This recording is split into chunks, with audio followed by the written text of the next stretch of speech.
Hello and welcome to another edition of Hindsight is Horrifying. Christmas edition! Woo!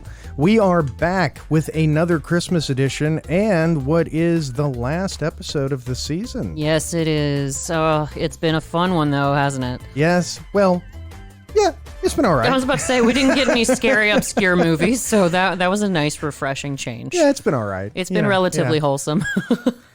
But we are, of course, we're choosing the last of our Christmas episodes as the last episode of the first season of our show. I know you're sad to hear this, hindsighters. Yes, yes. All good things must come to an end, though. You're sad to hear we're coming back. You're not done with us yet. Well, our trolls are. Today, though, we are doing a Christmas movie to end all Christmas movies, which I feel is appropriate. Absolutely. And it's one of my all-time favorite Christmas movies. I dare say it has to be one of everybody's favorite Christmas movies. Absolutely. Top 5 at the very least. Yeah, I don't know anyone who hates or even really dislikes National Lampoon's Christmas Vacation. Woo! Tell us a little bit about it. Absolutely. So first of all, listeners, let me introduce a guest that you know and love from Ferris Bueller's Day Off. His name is Morgan, and he's back with us in the studio. Say hi, Dad. Hi, Dad. Nice. Sorry. Well, the synopsis for any of you people who have been living in a fallout shelter and haven't seen Christmas Vacation or didn't grow up with it, the basic synopsis of it is it's about the Griswold family, specifically about Clark Griswold, the dad. That's it. Yeah. They're loony. And it's at Christmas. Okay, movie. And and the whole point of the story is that Clark has it in his head. He gets these grand schemes in his head where he wants to make things perfect, and he's trying to make the perfect Griswold family Christmas and do everything very wholesome, go out and cut down your own tree, and he just really shoots for the moon and kind of lands in the mud. So, well, this was the movie that we all thought was going to be the last Griswold outing. Yes, I think so. Mm-hmm. It was not, as it turns out. Of course, they did come back later and made not National Lampoon's Vegas Vacation. Yeah, where they swapped out the children, but they still had Ellen and Sparky, as she calls him. So. Yeah, the best looking of all of the Audreys was in Vegas Vacation. I don't remember, but you were a young man when that movie came out, so that makes more sense. Yeah. But either way, so Dad, why don't you tell the listeners? Jason obviously loves this movie. What made you pick this movie for Christmas? Well, because it's, in my opinion, it's a Christmas tradition. It is all about that perfect old-fashioned Christmas. And I think anybody that loves Christmas has that idea in their head, and they often think about it, but very few people do what Clark Griswold did and act on it and do everything they can to make that perfect Christmas, despite all the odds, despite everything against him, he was going to have a perfect Christmas. Yeah, and can we just pause? One thing about this movie that always gets me is the fact that it takes the beginning of the movie takes place as the Griswolds are driving through the countryside, going to the middle of nowhere. To the middle of nowhere, and the Griswolds live in Chicago, or a suburb of Chicago, presumably. I think so, yeah. I don't know where the mountains are supposed to be. I don't either. Close. Well, see, maybe that's part of Clark's character is that he's driven them, 8 hours in whatever direction, or however far he would have to drive. I got into a discussion with my wife and my son when we watched this recently because obviously in this scene, the opening scene of the movie, they filmed it in Colorado.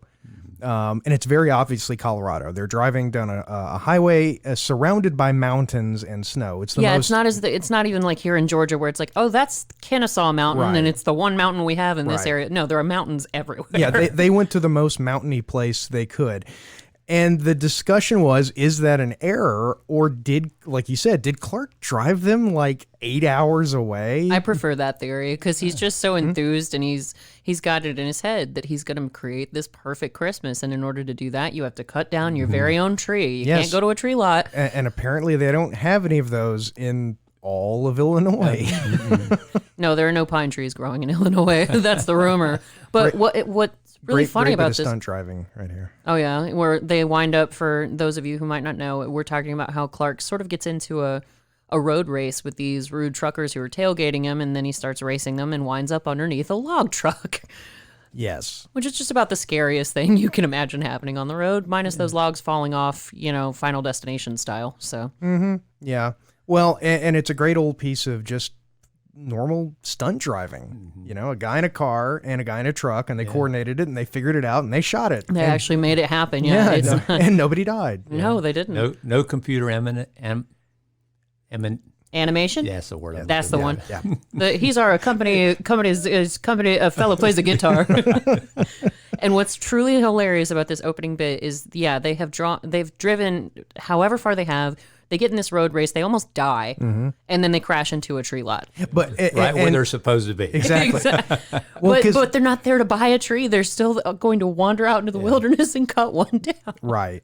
Well, and that's one of the things about all of these movies, because you talk about the Griswolds and why do we love the Griswolds so much? And first of all, I'm convinced that in almost every family in America, there's at least one Clark Griswold. I have one. I've got an uncle who, everyone in the family, if you ask anyone in my family, who's it's him. Well, heck, we've got one in the studio because listeners, my dad did not disappoint. He dressed up again for this episode, and he went full homemade Griswold. Is that what you called it, Dad? Absolutely. It's the way Clark would do if he only had like 2 weeks to get ready. Absolutely. And didn't want to spend a lot of money, which you got to wonder because Clark, and part of the plot of this movie is that Clark, to really cap off the perfect Christmas, he's going to use his Christmas bonus, which he hasn't received yet. To build a pool in the family's backyard. And unfortunately for Clark, he doesn't basically sends out a check to pay as soon as the ground thaws, I think he says, to start construction, but he doesn't have enough money without the Christmas bonus to cover that. Right. So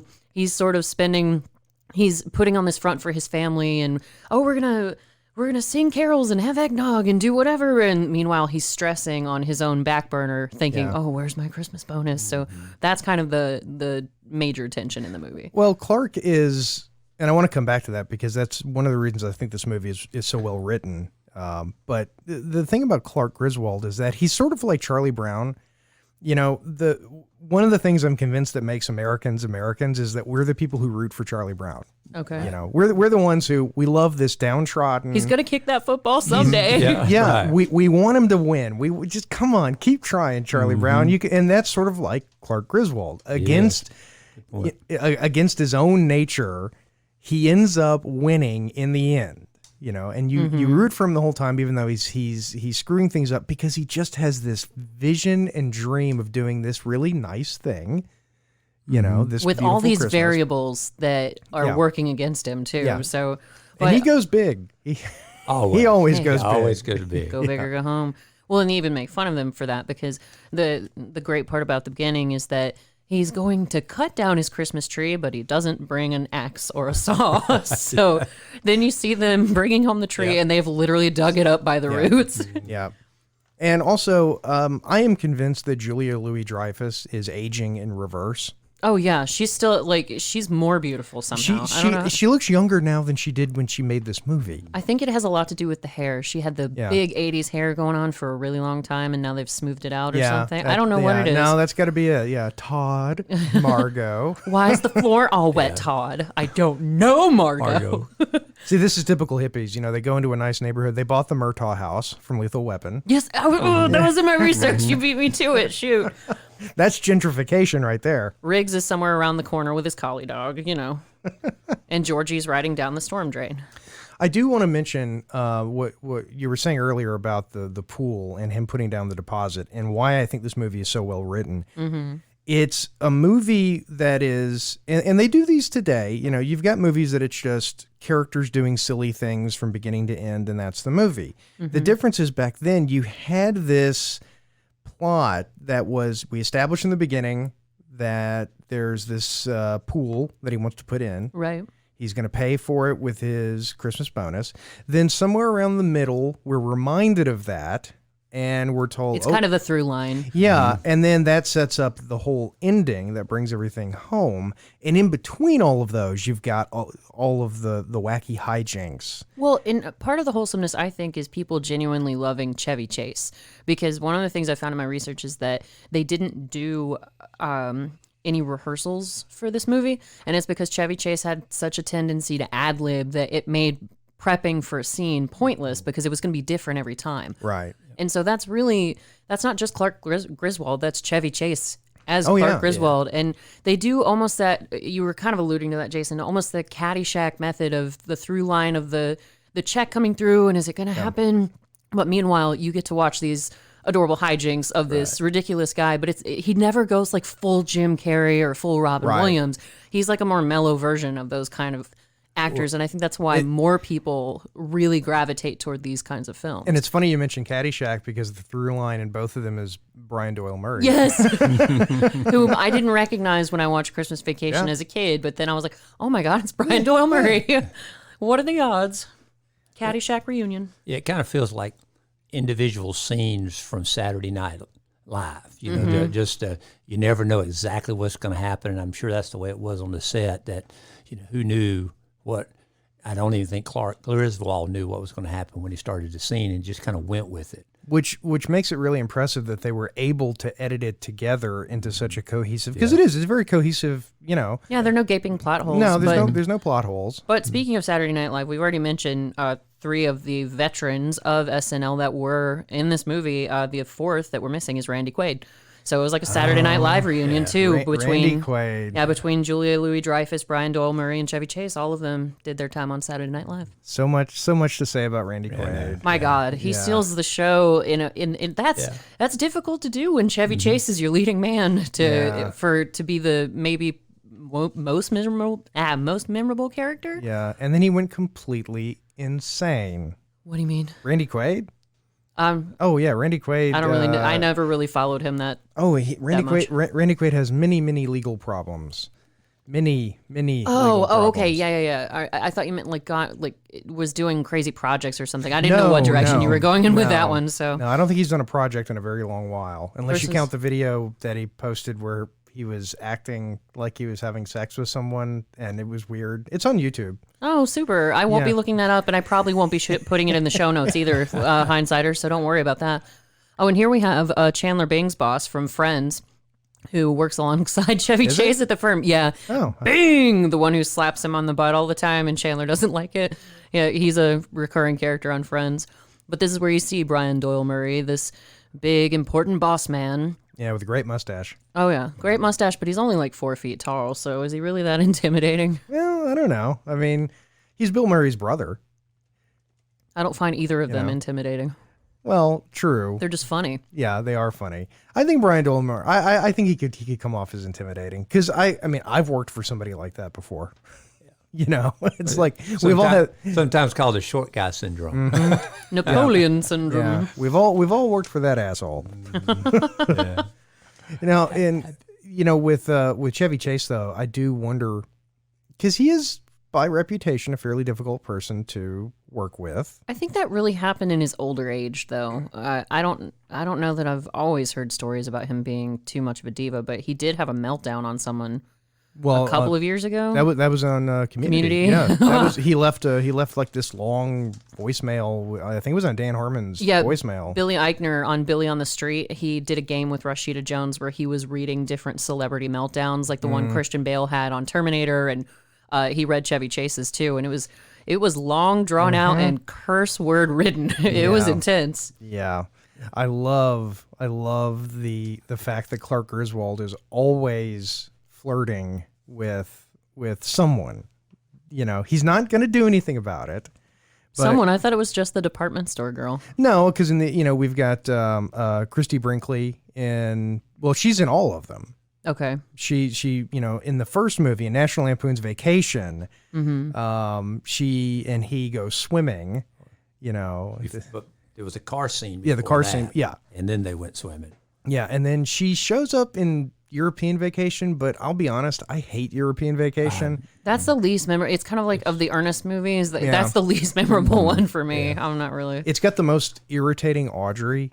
She is so annoying in that movie. Yeah. And the jokes just... neither one of the kids in that movie are very likable. No. Both of them in their own way are likable, but neither one in the European Vacation were likable. No, not at all. Yeah. And speaking of the kids, these were the third set of kids to play the Griswold children, and they're actually very famous people. Like you've got Juliette Lewis from What's Eating Gilbert Grape, and then you've got who played Rusty?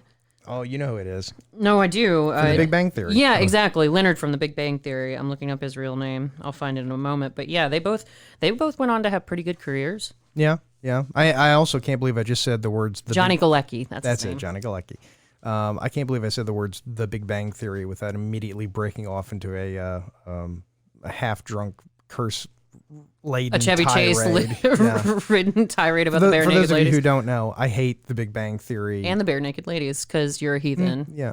Yeah. No, I hate them both. I hate them Yeah. both. I hate The Big Bang Theory much more than the Bare Naked Ladies, though. See, you're in the room with two people who like the Big Bang Theory, so Yeah. you're on the And the losing Bare team Naked today. Ladies. Yeah, we love them too. Yeah. Well, I can say, according to my research, you're both wrong. So, Oh, okay. Good to know. so moving on to when Rusty finds his dad flirting. It's obviously hitting on the department store girl. And it's like, oh, there goes dad again. You know? When he doesn't, he barely looks the same. It took me, I think I was just watching this.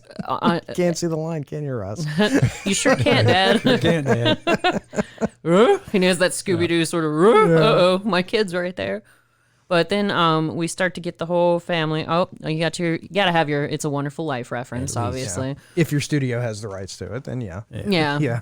That's true. They showed a little footage.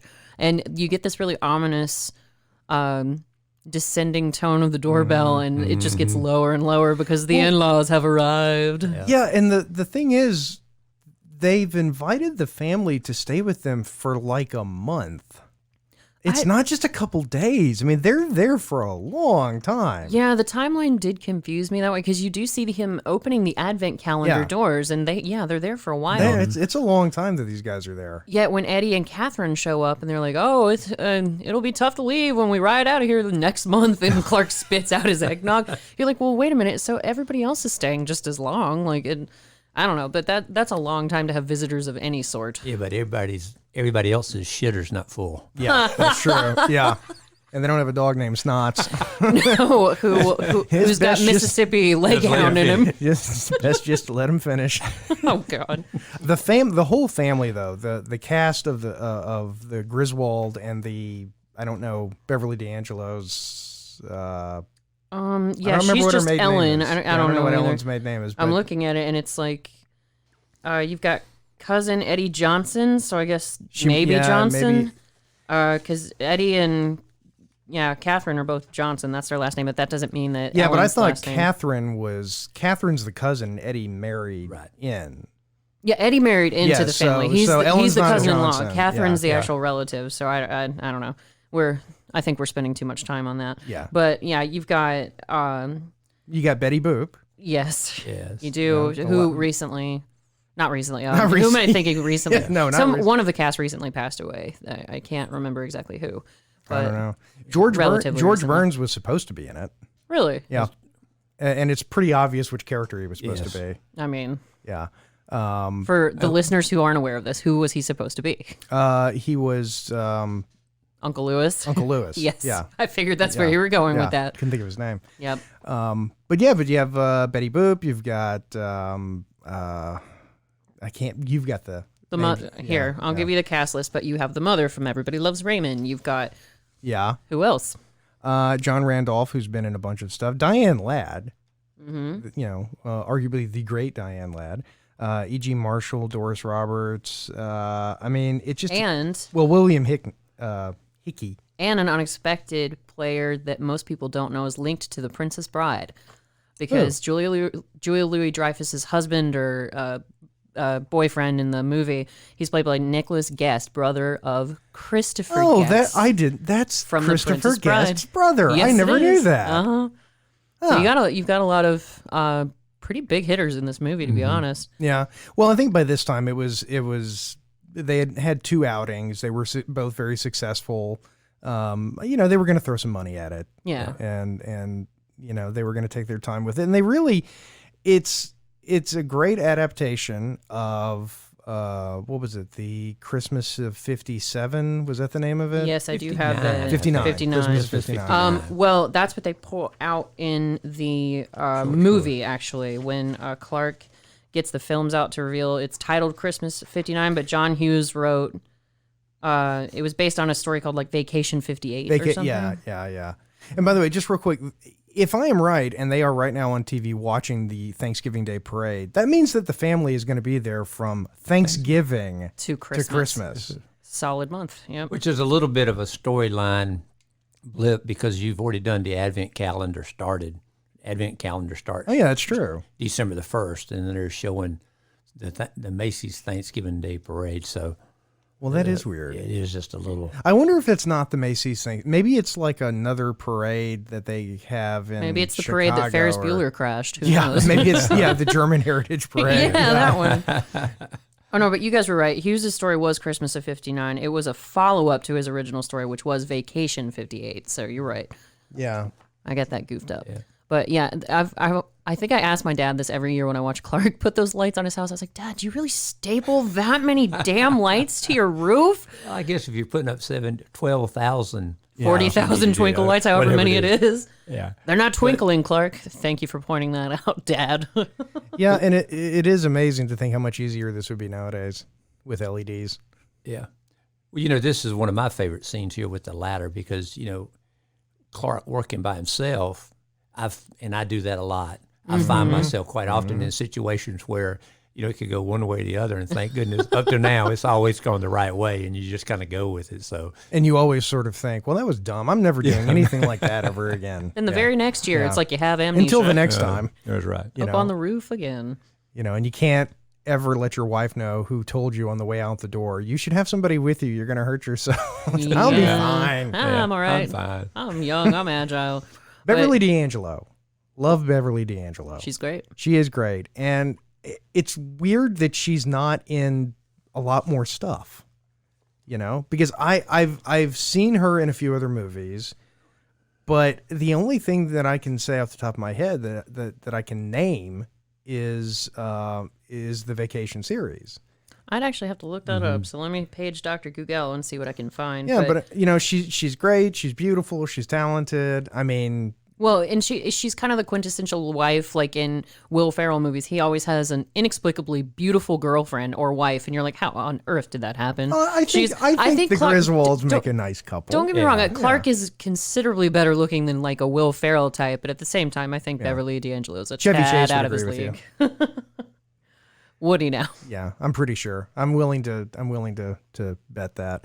But getting back to sort of the why we picked this movie thing again, and it oh man, sorry, Jason, What, to go interrupt ahead. you. She was in American History X, Beverly that's right. D'Angelo. That's right. No, she was. Wow. I remember that. She was the mom.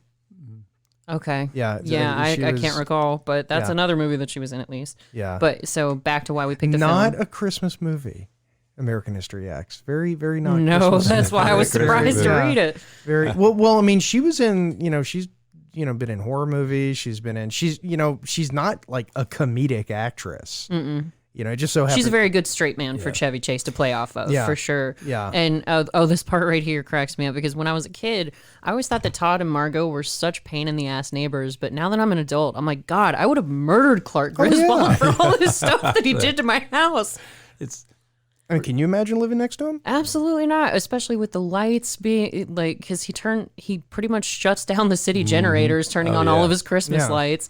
And the one time Ellen does sort of give him an I told you so is when he's hiding from the family as they're all making noise and being ridiculous in his house. And she's like, Sparky, do I have to remind you? He's like, yeah, no, that it was my idea? Oh, yeah, I'm aware. And he's like on the verge of flipping out.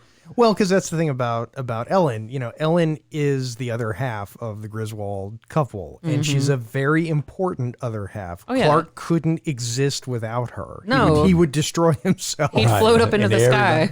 Yeah. She keeps him grounded, sometimes literally, because he does fall off of a lot of really high places. Yeah. Well, she takes his shit up to the point when now, in order to be healthy, I have to rein you back in, and then she stops taking it. Well, because she's trying to be a good mom, too, where she doesn't want to teach her kids to antagonize their dad, because they're already kind of snarky with him.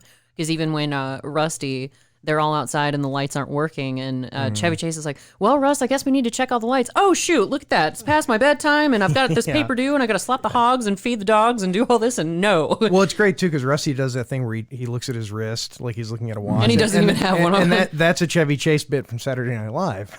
Really? Yeah, that's a straight up Chevy Chase thing. I had no idea. which makes me wonder if it was in the script or if they just ad-libbed that. You gotta wonder, but it just and the absolute abuse of these reindeer. He's got this little plastic Santa and light up reindeer and just beats the holy hell out of them when he can't get the lights to work on the house. Well, you know what happened when he was beating up the reindeer, right? No. Yeah, he if you watch, he broke a finger when he was hitting, because if you watch the scene, he starts hitting it and then he just starts kicking. And he doesn't use his hand anymore because he broke a finger. Oh, I think it's whenever he hits the Santa Claus. Oh, that's funny. Yeah. And the Santa Claus is a pretty quintessential part of the equation, too, once we get to the ending of the movie, but we can save that for later. But the reindeer, though, are amazing because no matter how often they're broke, they suddenly get next fixed. scene, they're fixed, because early on, Russ drops them. He does, and and their breaks legs on them. And then when you see them again, they're either new reindeer or repaired reindeer. So, well, with all this Christmas supplies he's got, maybe he's got like 40 little reindeer in his garage. Who knows? And just a minute ago on the movie, showed Clark Griswold holding onto the gutter. Mm-hmm.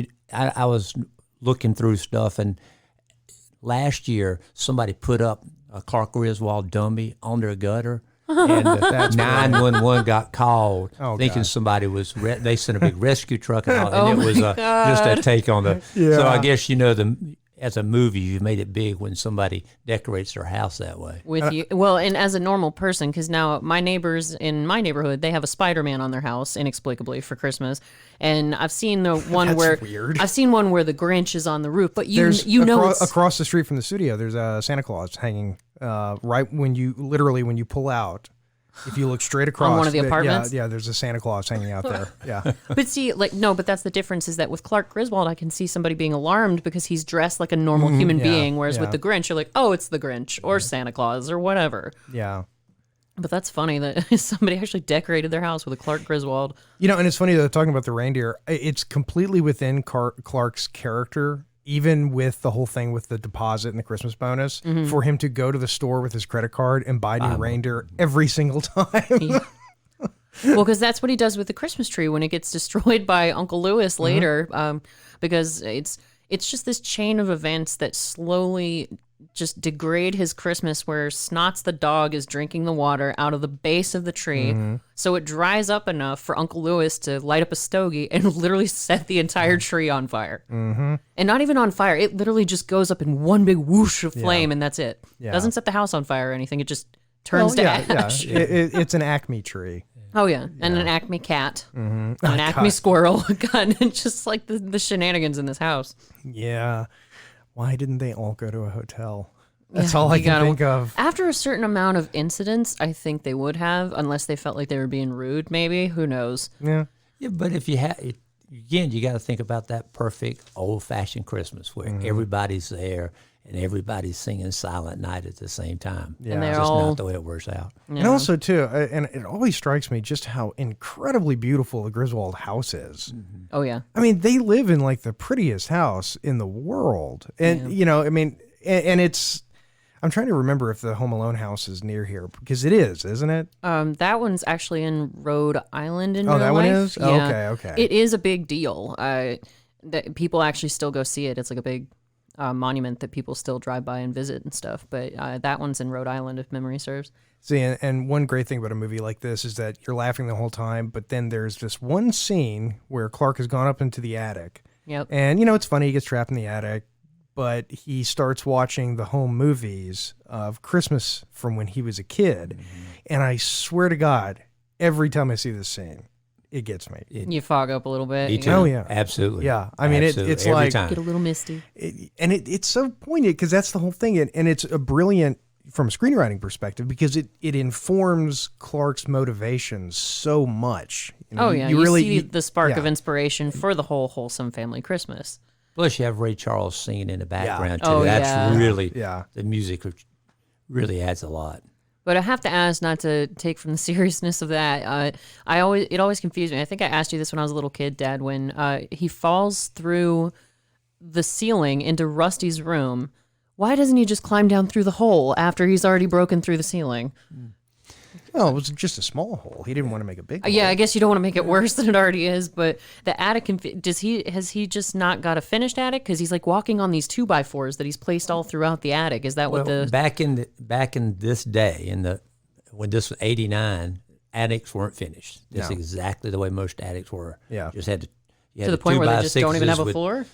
You had the 2x6s. You had the sheetrock from the ceiling, insulation, and you just walked across. Yeah. Oh, okay. I remember in my parents' attic, it was a big deal when they finally went out there and they just laid some sheets of particle, board over. Because then it's like, oh, look at all the storage we have. It's like, we should have done this a long time ago. That's the way it was in the house you grew up in, Jade. Oh, I did not know that. I put down some particle board, but when we first got there, that's what it looked like. Oh, that's why I was not allowed in the attic. That makes sense. I just thought, oh, the attic's scary anyway. I don't want to be up there. That's fine by me. I'm not going. Well, and attics used to have that good old insulation that was just... The nice asbestos. Just that awful insulation. We still have to attack the asbestos for Darren McGavin and Steve McQueen for taking them from us. Yeah. But yeah, so Clark gets abandoned, and it's funny how mean his in-laws are. Oh, they hate him. Yeah, it's really clear because Ellen's like, well, I don't know where Clark got to. I know he wants to go shopping and have lunch with everybody. Just hang on and let me find him. He's like, no, he's got a car. He could drive. Leave him here. It's just so mean. You just have to think how many years she has spent defending, putting up with his antics. Well, no, defending Clark to them. Yeah, that's true. Because, imagine what their wedding was like. Oh, imagine what everything that ever happened. I'm picturing a powder blue tuxedo. Oh, of course. Absolutely. Yeah, absolutely. To start with. But yeah, I can imagine him trying to get some grand gestures because that's a line that we kind of glossed past when it was the day they went to go get their Christmas tree. And Clark's like, oh, honey, when have I ever blown anything out of proportion? And she's like, I don't know. Weddings, anniversaries, birthdays, bar mitzvahs, and she's just sitting, and meanwhile he's got the sap in his hands from the tree, and he can't get the paper from the magazine off of his hands. But yeah, you really get that weary wife tone from Ellen for sure. Long suffering, I think is the long word. suffering. Yeah. There you go. That's perfect. But ultimately, though, this is a movie that is about, it's about this guy trying to recreate the past in a way. Well, and there's a little disillusionment to it later, too, because after everything utterly melts down and Clark doesn't get his bonus and Eddie unwittingly saves the day in disastrous form, but he does it. Clark's dad is like, son, it's okay that you messed up Christmas. Nobody's really worried about that, but you flipping out on the family, he's like, that's what's really ruining it. Yeah. So just calm down. He goes, Dad, I don't know. Our holidays were always such a mess. How'd you get through it? He's like, oh, I had a lot of help from Jack Daniels. Yeah. So Clark's like, oh, so my dad had to drink just to get through the holidays. That's kind of a sad thing to think about. And it was weird for me, because as a kid, Christmas was always a really big thing. I come from a big family. I had just so many cousins, and on my mom's side, all these aunts and uncles and everything. And so Christmas was always this big thing, but it was always at my grandmother's house. Okay. And my grandmother was pretty sick. And so basically people kind of shared the work. We went over there, you had people cooking and cleaning and all that stuff. And then everyone left. Right. And it wasn't until I got older and I started doing Christmas with my wife's family, where it's all at their house, that all of a sudden I realized, oh, I see why Christmas was very stressful, because you can't go anywhere. You can't leave. Yeah, there's no break in activity, really. There's one big thing. You're opening presents. You might be cooking one meal, maybe two. But then other than that, you're in a relatively confined space with a ton of people. Yep. And depending on how many people you have in your family. And, it's like they say, the worst thing in the world is going to the bathroom in your own house and finding that there's someone else in it. That's... For me, personally, that's intolerable. Well, I think everybody can relate to that. Whether it's Thanksgiving, Christmas, New Year's, whatever you have your family over for. I wonder how many people still do the big family Christmases, though. I know it's probably not that many. I don't know. We kind of follow the youngest babies in our family. Whoever has the youngest children, everybody's going to go to their... Well, not everybody, but the majority of the group is going to go to that house to watch the youngest baby open their presents, because it's most exciting for them. Yeah. Yeah. And the person with the youngest baby, it's hardest for them to travel, most likely. So I think everybody's got their own different traditions with how they operate. That makes sense. I've been saying for years that I'm going to do a Christmas where I pack the family up and we just go somewhere over Well, didn't Christmas. y'all just do that for We Thanksgiving? did it for Thanksgiving. Yeah, we went to DC for Thanksgiving, which was great. I mean, it was like, yes, it's Thanksgiving. We're going to go on a vacation, and we've never done that ever, and it was a lot of fun. Was your family upset about that at all? No, being from the South, and Thanksgiving was always weird for me because in Louisiana, at least, deer hunting season begins like on Thanksgiving. Okay. So Thanksgiving for me was always hurry through lunch really, really quickly because Dad's hitting the road. Oh, okay. And, my older brother was hitting the road too. And that's sort of how it is. I mean, like my dad he's off at the camp. It's time to go. It's Thanksgiving. Let's go deer hunting. It couldn't be more different at our house because Dad has actually, I think we were talking about this. You've cooked Thanksgiving dinner for the past, 20 years? 23 is what we're thinking now. 23 is what it's closer to, because that started when my grandmother passed away, and my mom's not the biggest fan of cooking. So my dad determined that he was going to cook and make he kind of Clark Griswolded it, and he was like, I want everybody to get together at the house and not go out to a restaurant. We're going to have a big family Thanksgiving. Well, the whole story is after my wife's mom died, who was the cook, we ended up in Gatlinburg the first Thanksgiving. Oh, that's right. And we ended up going to a steakhouse, and it was the only steakhouse that was open in Gatlinburg, so we were 2.5 hours there. The next Thanksgiving, we were in Charlie's. Oh, my God. And then that's when, and I'm not a cook by trade either, and so I kind of had a Clark Griswold moment. I said, from now on, we're going to have Thanksgiving at my house, and we're going to do it the old-fashioned way. And I had to learn how to cook dressing. I had to learn how to cook turkey. I had to learn how to cook everything, but now I'm pretty good at it. No, he's like a general in the kitchen. He's got like a schedule, you guys. Like Bob? Yeah, no, like he's really good at Thanksgiving, and nobody really has to contribute. Some people do, but he's got it all covered. It's crazy. That's a huge difference between whenever I was a kid and now, which is when I was a kid on Thanksgiving and Christmas, every place is closed. There's no restaurants open. Nowadays, Thanksgiving, most restaurants are open on Thanksgiving. Oh God, yeah. Christmas, most restaurants. In fact, the past few Christmases, we've gone out for Christmas dinner. Huh. See, like I was a little depressed to find the restaurant I worked at in college was open for Thanksgiving this year, and it's a Caribbean themed restaurant, so it didn't make a whole lot of sense. But everybody just does what they're gonna do, and if it makes you happy, that's great. But yeah, when we wound up at O'Charlie's, I think that was the changing point. Well, you have to understand, for certain people whose families are Sicilian. Italian food, yeah. The whole Thanksgiving thing is a massive amount of stress because it's not just that there's a schedule. It's you will follow the schedule. You will be here prepared to eat at this time, or you will suffer unbelievable guilt. And going to a restaurant is just so much easier because it's just, let's just go to the restaurant, have them make it, and then nobody can complain. There's no cleanup. We all go home. Well, and when you talk about Christmas meals and stuff, getting back to the movie, despite the fact that this movie's called Christmas Vacation, they never actually get to Christmas Day. Mm-hmm. Right. It stops at Christmas Eve, right? Yep. Yeah. After the tree and everything, the cat explodes. All that crazy stuff happens. Yeah.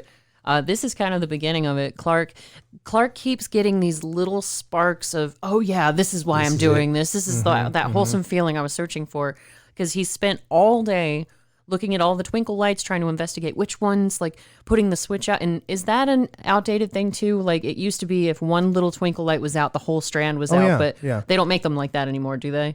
I don't think they make them like that. Like if one goes out, that's not going to ruin the whole bunch. Not anymore. Yeah. Okay. Not with the bringing on of LED lights. It's not that way anymore. Gotcha. Yeah. But Ellen's the one who ultimately figures out the light switch in the garage or whatever spare room they have is what that's the missing key to the whole equation with the lights. But he spent the entire day out in the freezing cold examining 40,000 twinkle lights, and he's just getting so frustrated, and then he's kicking the deer and Santa, but then once the lights come on, he just lights up himself like a little boy, and he's like, oh, that's my Christmas image. There it is. Yeah, and what a great way to introduce Cousin Eddie. Oh, God. Which, one of the best lines I'm going to argue in the movie, when Eddie shows up, Are you surprised, Clark? Oh my God, Eddie, am I surprised? If I woke up tomorrow morning with my head sewn to the carpet, I don't think I'd be more surprised than I am right now. Well, it's great too because especially the first time you see it, he's going down the line and it's Chevy Chase, and he starts off just normal, and then he puts a little Chevy Chase magic into it, and it's a little bit when he because talks it gets to more one cynical. relative. He's Yeah, and talking it to gets- his own yeah, parents, yeah. and they're supportive. They're, oh, good job, son. That's great. And then the in-laws are like, they're not twinkling, right? They're supposed to be twinkle lights.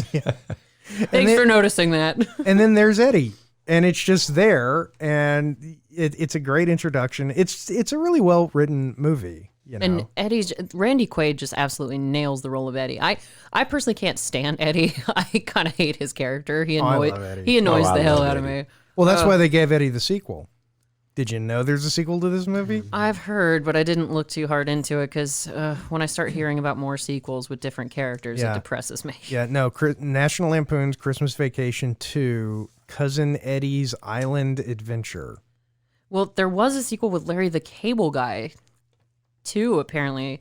In this article I'm looking at, it says none of the original cast members nor characters returned on the straight-to-DVD Jingle All the Way. Oh, no, that's Jingle All the yeah, Way. I was about Sorry. to say, yeah. That, my papers stuck together. Sorry, hindsighters. I apologize. Yep, I goofed. Oh, Dad's not familiar with the sound effects board yet. This is just... But I get it. Yeah, Dang it, it was stuck to my research, and now I've made a fool of myself. Darn it. yeah. But, okay, so Yeah, no, and- Randy and- Quaid was the one in the sequel. Yeah, for and this Harold Ramis when he was directing the big scene at the end with the ghost and Stay Puft Marshmallow Man. one. Shut up, Jason. Oh, but yeah, here you go with Snots the dog. And there's something wrong with every single one of any, like, Katherine seems relatively normal, Eddie's wife, but all of his kids and the dog, like, the dog has a really bad sinus infection. One of his kids is an alcoholic. He says he's got her in the clinic for the wild turkey. Do you know who played that kid in the first movie? No. Jane Krakowski. Okay, what recently? Kimmy Schmidt, Oh. Kimmy's boss. Oh, my God. Seriously? Yeah. Jane I did not know that Jane the blonde lady. Krakowski played the little girl. Tutor, that lady? Yes, that one. Oh, yeah. my God. That's yeah, crazy. she played the little girl in the first Vacation movie. Oh, okay. Yeah. I was not aware of that. That's a stretch. But then the other kids all have something wrong with them too. Like one of them's a carny. He's got small hands. One of them has a fungus on his mouth, and the other one was cross-eyed. Yeah. Because she fell down a well, and then she got kicked by a mule, so her eyes aren't crossed anymore. Yeah. Poor little girl. It's so sad. The whole thing with Cousin Eddie and, his kids not, oh, Santa Claus isn't going to find us this year, And your house is always in one place. Yeah. Like, it's so pitiful. Well, and again, you see that Clark Griswold, the one thing he's worried about is money, but, no, we're going to go to the store and buy some Christmas presents. And of course, Eddie completely takes advantage of the situation. While packing pounds and pounds of Alpo. It's Yeah. like more Yeah. food than a dog can eat in a year. Yeah. Which prompts, I think, one of my dad's favorite lines in the entire movie where Clark decides that he and Ellen are going to help their kids. And what does Eddie say to him, Dad? Yeah, just pick yourself something. Pick yourself up something nice, Clark. From me. Yeah. And in Eddie's own way, I love the dickie that Eddie's wearing. Oh, yeah. He is yeah. so, like, 70s guy. Like, it's that sort of powder blue that he's wearing at first. Yeah. It's terrible. Leisure suit. Yeah. I was just more commenting on the color. But yeah, it's a total leisure suit. And now the dog is drinking all the water out of the tree. And of course, you notice what they're drinking the eggnog out of. Oh, the little moose. The Bullwinkle. No, Wally World. Oh, is that what that In is? the first, yeah. Oh, I had no idea. I thought they were little mooses. No, they are mooses. Oh, okay. They're souvenirs from their trip to Wally World in the first movie. I did not notice that. Oh, that's a deep cut. Yeah. No, there's continuity I had no idea. until the next movie where they just, sort of. But yeah, so things just proceed to get worse and worse for Clark, and because as soon as he has a happy moment, all the lights work out for him, and he lights up too, and then, oh, damn it, Eddie's here. So something always comes along to rain on his parade somehow. Well, Clark's whole character is, facing obstacles, absurd obstacles, and then coming up with an absurd way of getting past the obstacle. Yeah, Clark's he's about peaks and valleys. He's either one or the other, He's either in the... Yeah, he can't be neutral. Right. Yeah, I mean, because you really can't imagine Clark Griswold just on a normal Tuesday going to work. You know, you can't really even see how that could exist. Well, and you do see some of that in this movie where he goes and it's clearly crushing his spirit. Well, he's good at his job, though. I mean, he's had the same job. I'm like, in all 4 movies, he's had the exact same job. Yeah, because he even says toward the end of this one, he's been with the company 17 years, something like that. He's been with them a long time. And the thing is, given what he does for a living, he's actually a fairly smart guy because he pretty much works with chemistry. You know, he comes up with food preservatives, and like this is like the whole thing in the Oh, it was something about the cornflakes where they don't get soggy in milk or something. They don't get soggy in milk. Yeah, it's a coating that you can put on cornflakes. And then like in the next one, the reason they go to Vegas is because he gets the payout from his patent for his food preservative. You know. Yeah, because they ask him to provide it for some show or trade show that they're taking it to, and then. Later, he is looking at Brian Doyle Murray. He says, "Oh, I hope my report was really helpful at the trade show." "Oh, yeah, Greaseball, sure. Yeah, it was great. Whatever." And he just writes him off.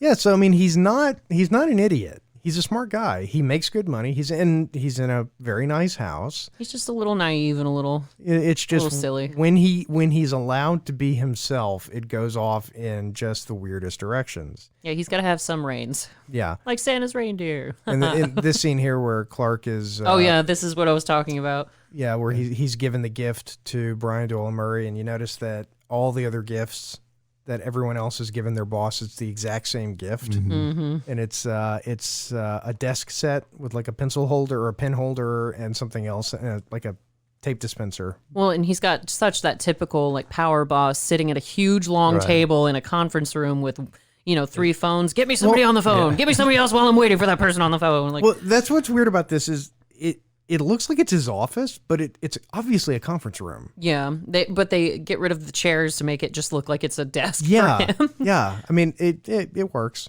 You know, I get it. Mother, how many pygmies died to make that desk? Only about 7.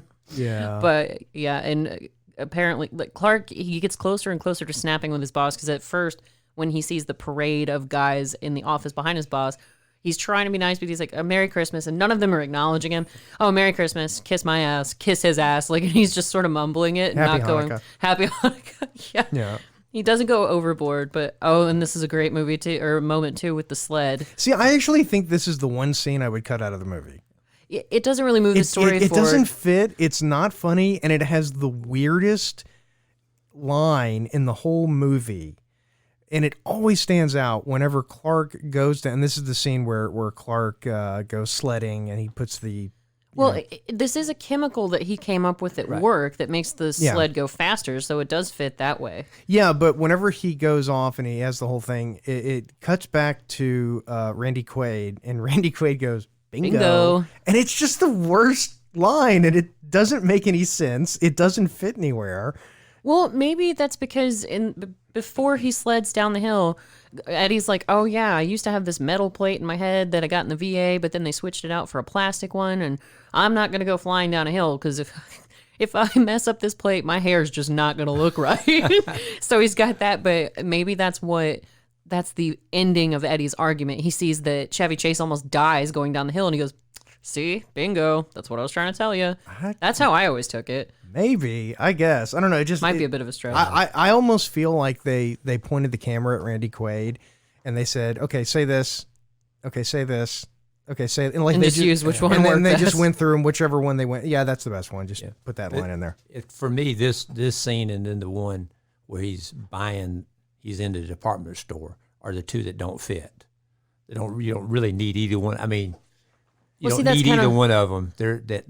There's nothing tied to the rest of the movie with either one of it doesn't those move scenes. the story forward. It doesn't push the narrative in any way. But that kind of ties back to what we were saying, Jason, is that it's Chevy Chase being Chevy Chase in different scenarios, and they still made a cohesive movie out of it. But those two scenes, I agree with you, Dad. You could have cut them, and it wouldn't. At have least made a the difference. department store one was funny. Yeah. This and then one it ties back later to when he's fantasizing about the girl swimming in the pool that he's going to build. I don't know. And every time I watch this movie, for about 3 days later, I've got that song stuck in my head. Yeah, I mean, just and I guarantee you, for the next 3 days, I'm going to be singing that song. See, the song that's been in my head ever since I watched this movie for the podcast is the one in the beginning and end.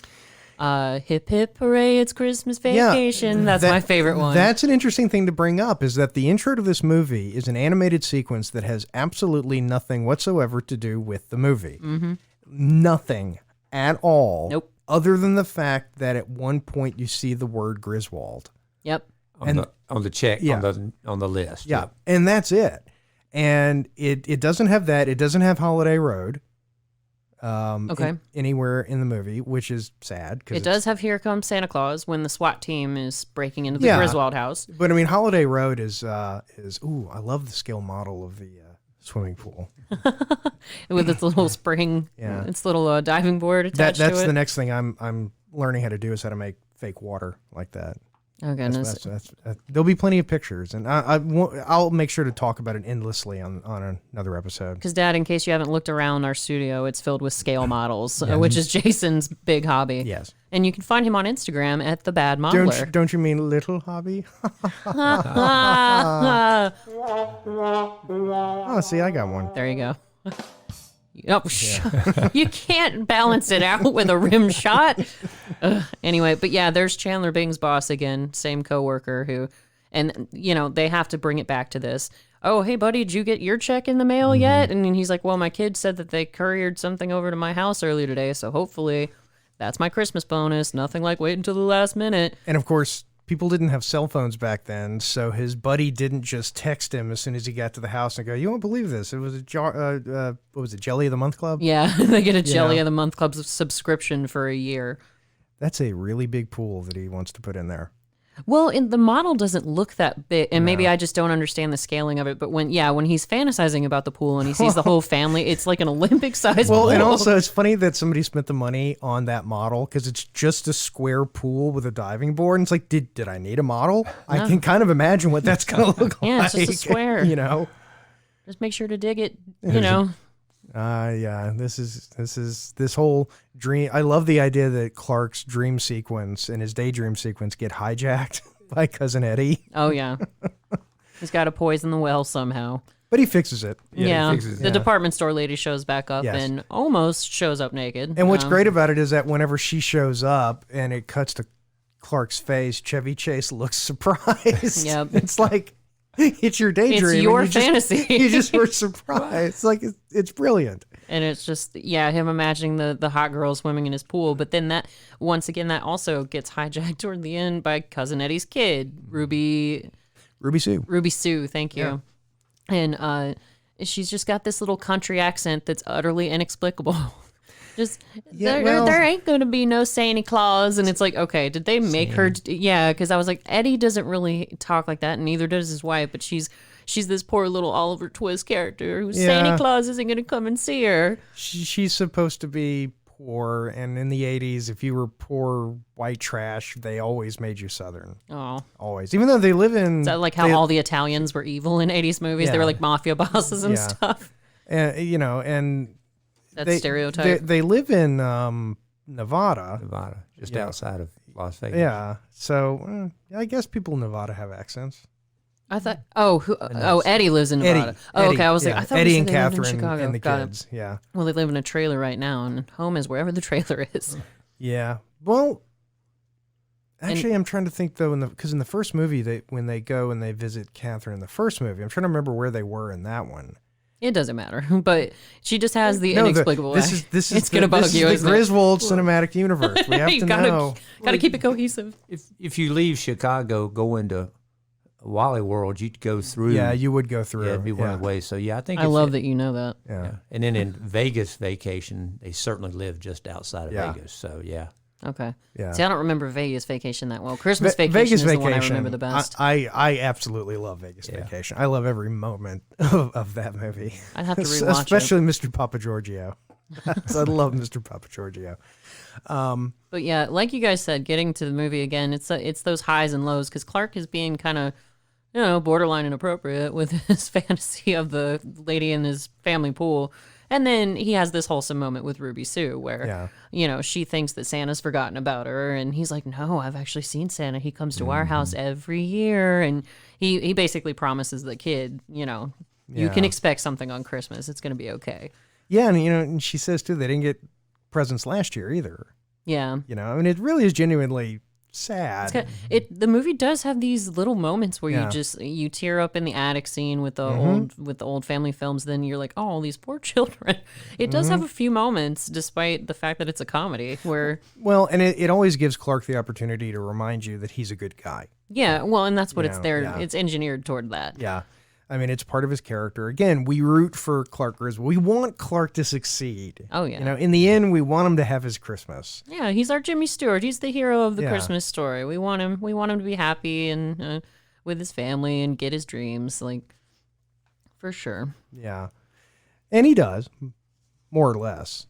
It's one of those valuable lessons where it's like, stop expecting your life to look exactly like the image in your head. And be thankful for what you have, because he brings it back to that toward the end after everything, almost his entire house is destroyed because their beautiful house is completely ruined. Yep. Because first of all, Aunt Bethany, who the reason why I thought she had passed away more recently, it was something I had seen in my notes. It's just because this was the last movie she ever made. That's somehow that correlated in my head, even though this movie was made quite a while ago. A while ago. Betty Boop and olive oil. Yeah. Oh. She was olive oil? Uh-huh. She was olive oil from Popeye. But she's one of the funniest characters in the entire movie, in my opinion, because first of all, she and Uncle Lewis don't have a lot of money, so she wraps up a Jell-O mold and her pet cat to give away for Christmas gifts.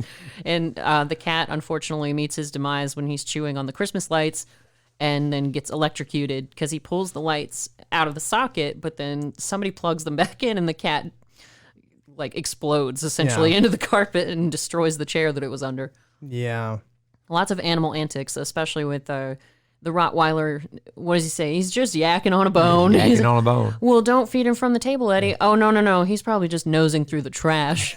So the dog is ripping trash bags open and spilling stuff everywhere. The cat melts into the carpet, and then there's a squirrel. Yeah. Because Uncle Lewis does burn down the Christmas tree, and so Clark goes completely nuts and chops or saws down the neighbor's tree, for further desecrating their property and their house because the tree crashes through their dining room window, and then there's a squirrel in there that everybody is utterly terrified of.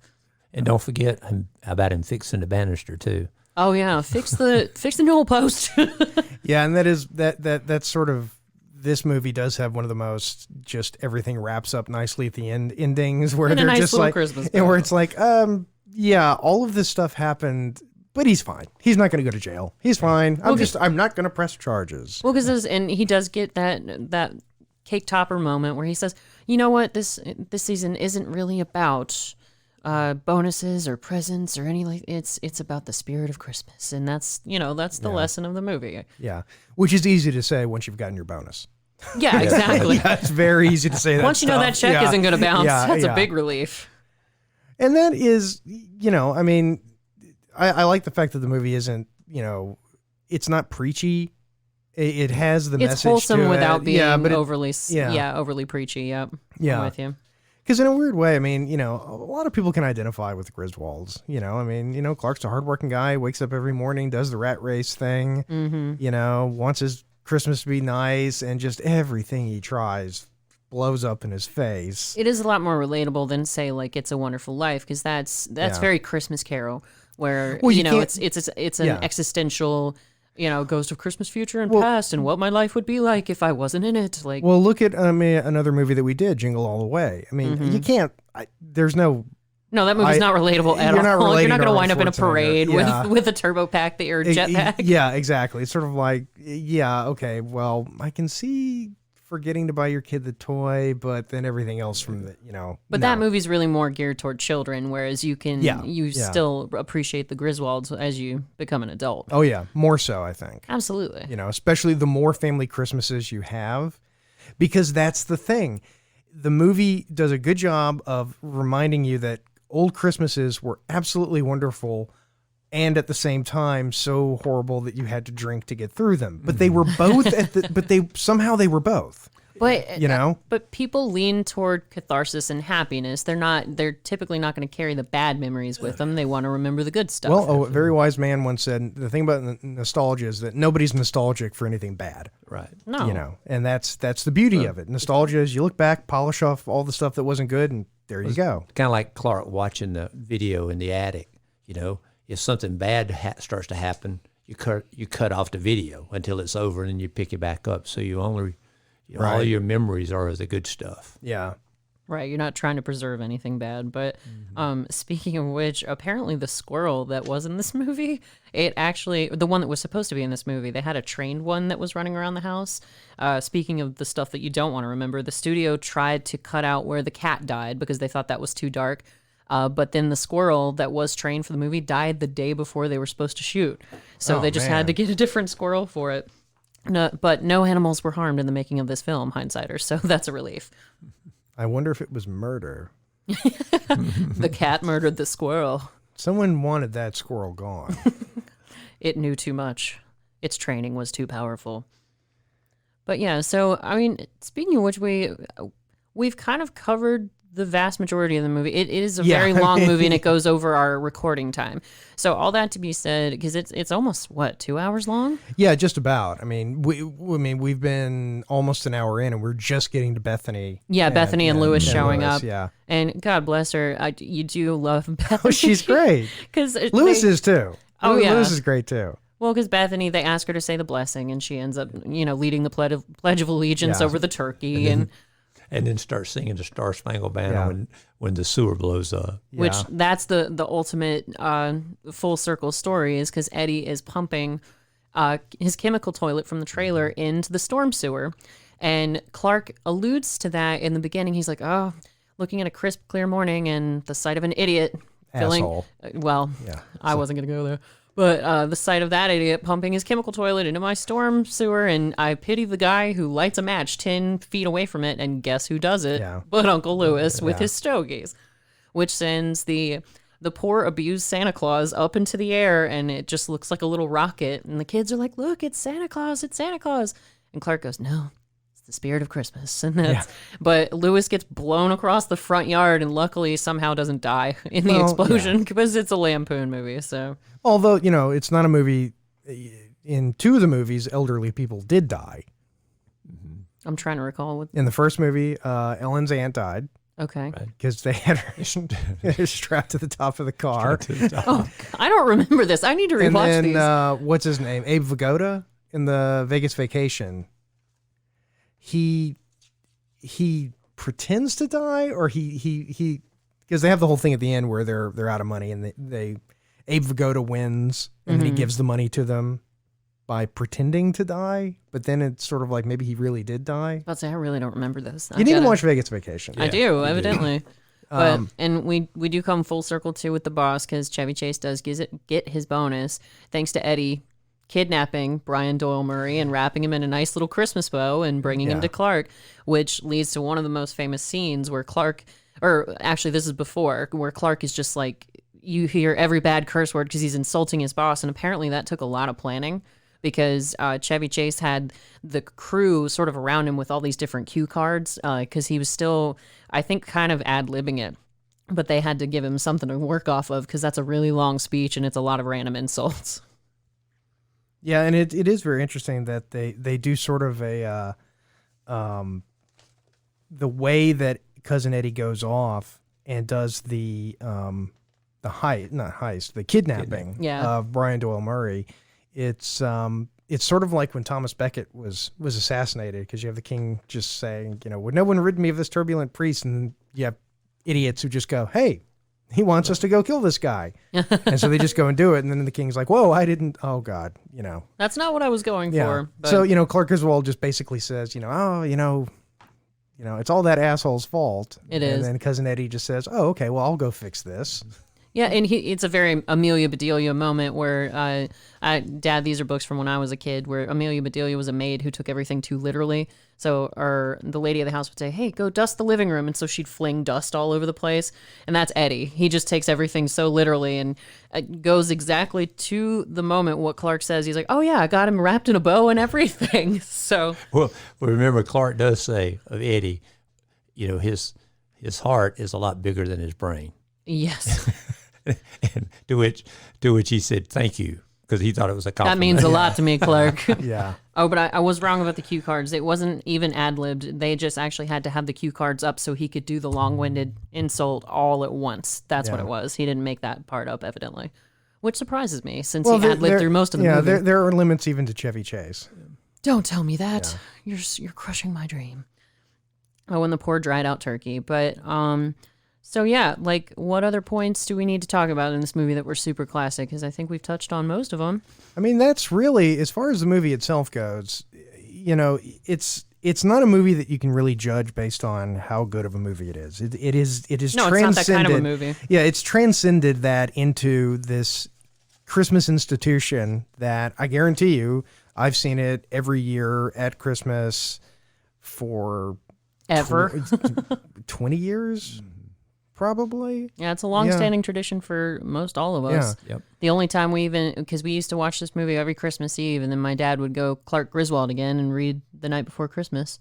And every Christmas Eve. That's what I'm nostalgic about. But the only time we stopped watching the movie is when we grew up and got our own houses and stuff. So, and started making different plans. But Christmas has morphed a little bit.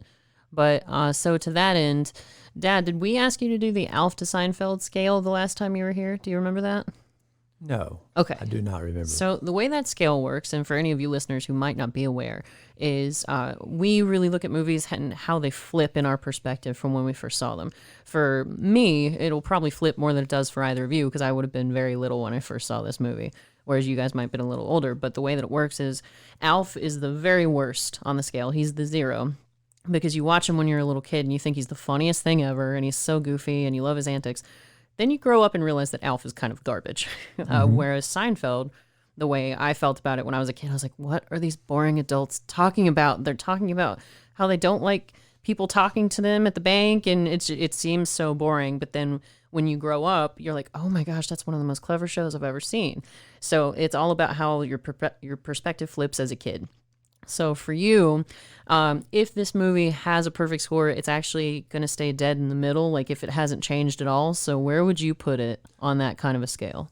Or do you want to think about it a minute, and Jason and I can do our rankings first? No, I don't need to think about it. I think the first time I saw it, I thought it was it was a very good comedy.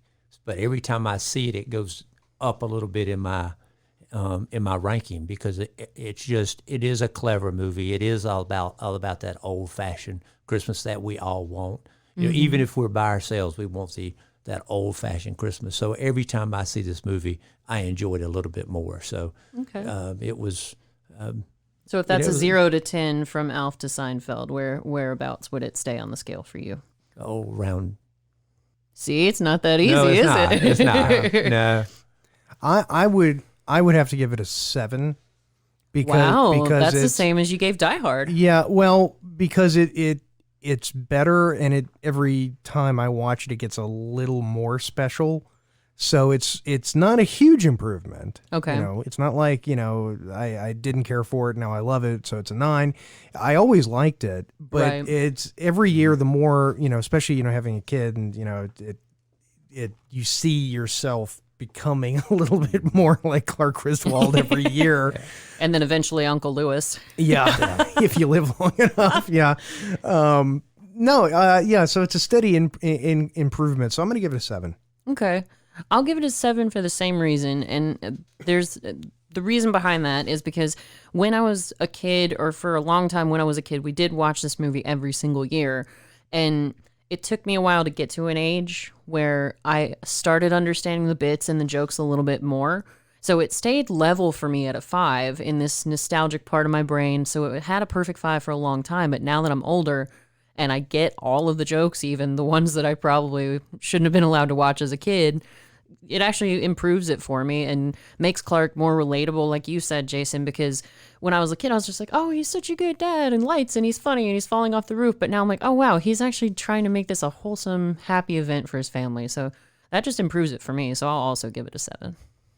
Okay. So that's 2 7s. It is. So what's your score, Dad? I'm gonna have to go an 8 because Ooh. So that's because it's I always think about movies as if I was on a desert island and I could only watch a couple of movies, which one would it be? And this would be one of them. Wow, really? It just gets better every time, Okay. Scenes like Clark in the attic, it just gets better every time you watch it. I know that we is a talked good about moment. that earlier. The good guy wins, Yeah. His perseverance wins out. And at the end of the show, everybody's happy and everybody, just loves Christmas. So, Okay. Yeah. Then the only other thing we do need to discuss is the ranking of the Christmas movies that we've discussed for this Christmas season. So we've got 5 movies that you can vote between. And this one you can take a little thought if you want to. Jason and I have been going back and forth lately too. So your choices are first, A Christmas Story. Secondly is Die Hard. I don't even think I need to mention this one to you, but the Jim Carrey Grinch, because Yeah. that We can leave that one out. Christmas Vacation and Jingle All the Way. Jingle All the Way, which once again I know doesn't even register on my dad's radar. So I guess it would be A Christmas Story, Die Hard, or Christmas Vacation for you out of those 5. well, Die Hard's not a Christmas movie. Oh, And so the Christmas Story, I would put it a close second, but Christmas Vacation by far the best of those movies. okay.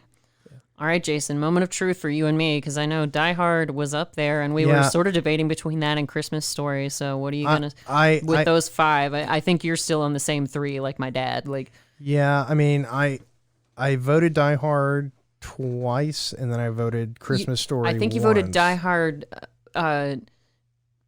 When we did Die Hard, you and Adam Brown voted Die Hard. Yeah. But then we watched. We had watched Christmas Story, and when we did Jingle All the Way, you started to waffle. I think I switched back actually. You switched back to Christmas Story during Jingle All the Way. And now that you put this in the mix, it's really, really tough. And I was thinking about it, and I'm going to sort of take my own personal opinions out of it, in as much as to say I'm not going to judge it based on what I enjoyed the most, but what is the best Christmas movie. Right. And if I do that, Christmas Story. Okay. I've got to give it to A Christmas Story. It is just that two-fisted American Christmas. Despite the fact that it's Canadian. Well, I'm kidding. no, yeah. I know. It's definitely tough, but I got to give it to A Christmas Story. Now, see, I'm actually going to have to land on a tie for best Christmas movie between Christmas Story and Christmas Vacation. Because, like you said, I thought about Die Hard, and as much as I do enjoy that movie, and it's fantastic, I don't watch it for nostalgia's sake. I don't watch it because I want it to feel like Christmas in my house. That's not why I watch Die Hard. Despite the fact that I do agree with you, there's enough Christmas in it to make it a Christmas movie. Well, one thing I thought of is that the thing with Die Hard and Christmas Vacation is I could watch those movies in April and love them. And I have. Whereas Christmas many Story times. is just specifically Christmas the Christmas Story, movie? Okay. I don't think I could watch A Christmas Story in April or June and enjoy it. Like it is this movie. I've watched this movie. I mean, there have been times when I've watched all 4 of the vacation movies in a row, and I didn't do that at Christmas. Well, in the same string of thought, I don't think I could really watch Christmas Vacation in July because for me, I grew up with it being a Christmas Eve movie in our household. So that's where I've got to give. And part of the reason why Christmas Story places for me is because with both movies, actually, I got such a different perspective watching it as an adult than I did as a kid because they were both kind of silly movies where people get into antics and stuff, but then you really see the wholesomeness behind it and the fact that the grown-ups are doing their best for their children. So for me, I think they both kind of tie for the quintessential Christmas movie for the ones that we've done on the podcast. Yeah, okay. I can see that. I can definitely see that. Well, on that note, I suppose we should pause a bit and say thank you to our wonderful listeners. Yes, it has been a very exciting year, Hindsighters. We could not have done it without you, and we appreciate your rapidly growing and continued support. It's blown us away, and we are so appreciative, especially during this holiday season. Absolutely. And a very big shout out to all of our guest hosts. Absolutely. We will be having another gathering for all of you, especially for those of you who missed the first one. So Yes. we can't wait to see you all again soon. And I have to say thank you very much to my dad for Thank you, reappearing in the thank studio. you. We didn't chase him off the first time. That's awesome. Yeah. It's surprising how many people decided to do this more than once. I know. That blew me away. I thought we'd trap them once and then never see them again. I mean, I hate doing this. I don't know why they want to do it. Because especially with our two biggest contenders for appearances, because that is going to be the official contest starting in 2020 Hindsighters, Adam Brown versus Katie. By the way, I'm kind of surprised you haven't said anything about that. I didn't see it until we started recording, and Oh, they okay, can't see what we're okay. talking about, Well, so we'll talk about it in a second. But yes, Adam Brown and Katie are in official heat for appearances on Hindsight is Horrifying. Who will come out on top of that competition? We will find out in 2020. Really glad Adam's not here to make a joke about the phrasing of. Anyway. Well, it's a wholesome movie episode. Stop it. Yeah. So anyway, Dad, thank you for coming on the show. We've appreciated you being here. Thank y'all you for very having me. I much. appreciate y'all having me back as well. I'm kind of surprised y'all had me back, so I appreciate that. But I want to say congratulations on a great first year. This is the podcast it's really cool. It really is, and I'm glad y'all going to do it at least another year. We've got big plans for our invite me show. back. Since I've kind of gotten this thing for John Hughes movies, so maybe we'll just We make it hadn't a noticed. trifecta. Maybe into 2020. Sounds like Love a to plan. come back. But again, thank y'all and congratulations on a great first year. Thank you very much. Thank you. And Hindsighters, as always, you can find us on our social mediums at Hindsight Horror on Facebook and Twitter. You can find us at Hindsight is Horrifying on Instagram. We have a phone number. It's on our Facebook page. Find it and call us if you want to wish us a Merry holiday season. Merry Christmas, Happy Hanukkah, Happy holidays Happy to you and Kwanzaa, yours. Kwanzaa bot and all that stuff. Everything. Happy Festivus for the rest of us. So, And as always, thank you very much for spending your daytime, your nighttime, your drive time, or whatever time with us as we have gone down this holiday road together. And until next year. this is Hindsight, and good night.